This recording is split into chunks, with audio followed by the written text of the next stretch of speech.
Well, welcome back. This week we will conclude our 4-week unit from the Smith and Helway's Formation series on Paul and his ministry partners.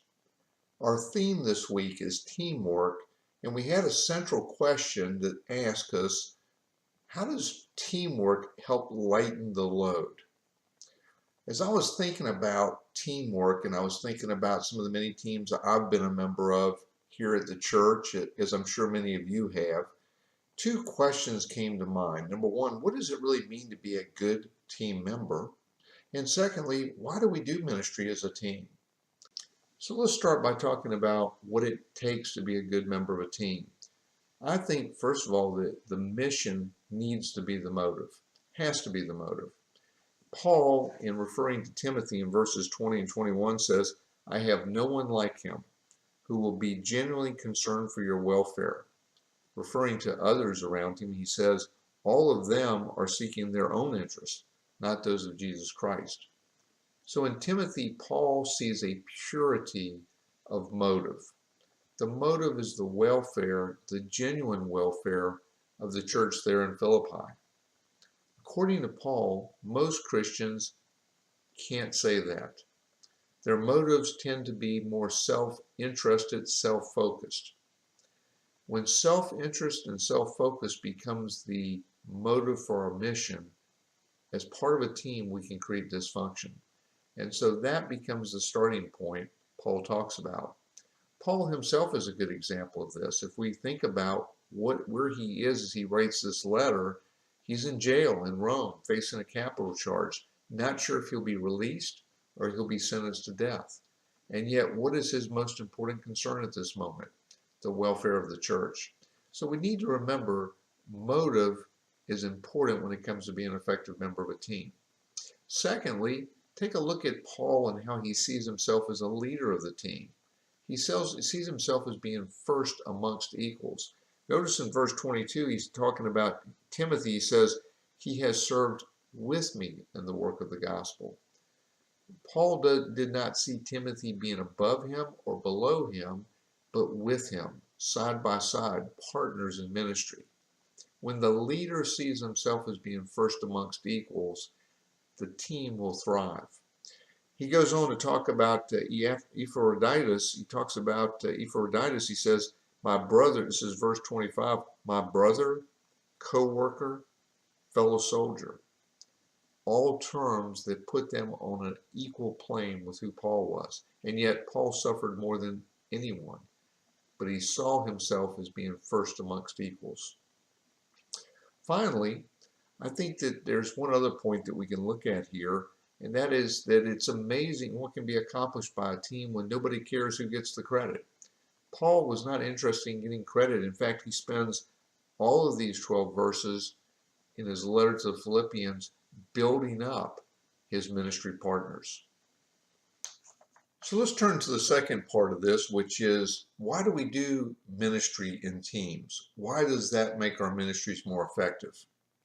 When we look at this story and we consider the characters, Timothy was a preacher. He was one who was able to teach about Jesus, to give instruction.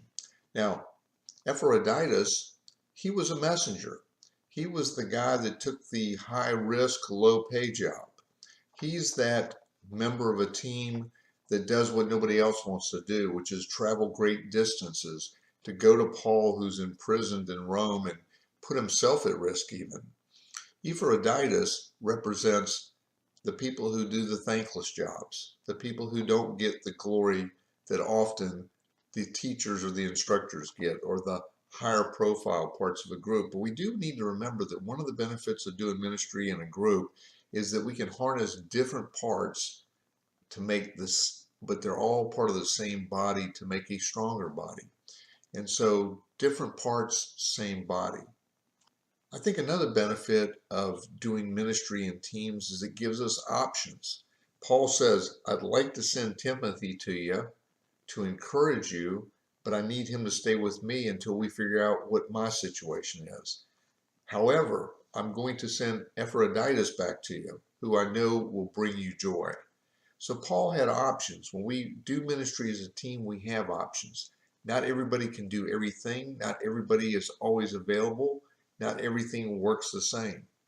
And so having options becomes one of the benefits.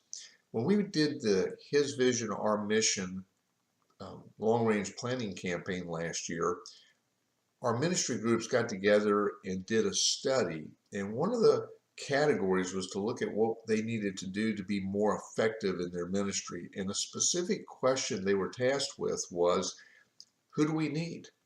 Meaning, who needs to be on our team that we don't now have? That's a great question to ask if you do ministry as a team, is who do we need that we don't now have? Who should we be partnered with that we're not currently partnered with? Well, a final benefit that I see in this that kind of reminds me of an old rock song, country rock song by the Eagles, Take It Easy. You may remember the first line, I'm running down the road trying to loosen my load. Well, that's one of the things that benefits you by doing ministry in a team, is that when times are not great, when you're in the valley, it's good to have other people around you who share in the mission. In fact, teams become stronger when they have shared suffering. I have to imagine for Paul, having his teammates around him during this time helped him stay strong on the mission, because with his teammates around him, he just felt more empowered. He had more focus on the mission, less focus on the circumstances. Well, as we conclude this lesson, one other thought I had about teams, and I was thinking about sports teams. And I was thinking about the great sports teams, the ones that seem to succeed year after year after year, that may have a few bad weeks, but they never have a bad season. And I was thinking about great coaches and how often those teams are led by someone we refer to as a great coach. But the true mark of a great coach is that the program becomes a great program. In other words, a great coach will leave a legacy in the program. And I was thinking about who the coach was in this example today. And, although I first started by thinking, well, it's Paul, of course, it really wasn't. Really, the coach is Jesus. And Jesus left a legacy. He built a great program. Even when he left earth as a man, the program continued. Paul is just the next in a legacy provided by Jesus. And so I think that when we think about doing ministries in teams, we need to think about the legacy of our team. Are we having a great project, or are we building a great legacy?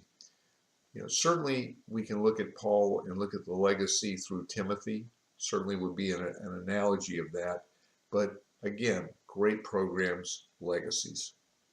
Well, I hope you'll join us next week, when we start next month's 4-week lesson from Smith and Hellways.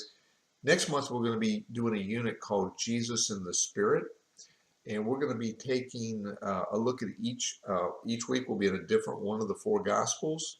And we'll be looking at the second and the third persons of the Trinity. So we'll be looking at Jesus and the Holy Spirit. So I hope you'll come back and join us. Until then, I hope you have a great week. God bless you. We'll see you next time.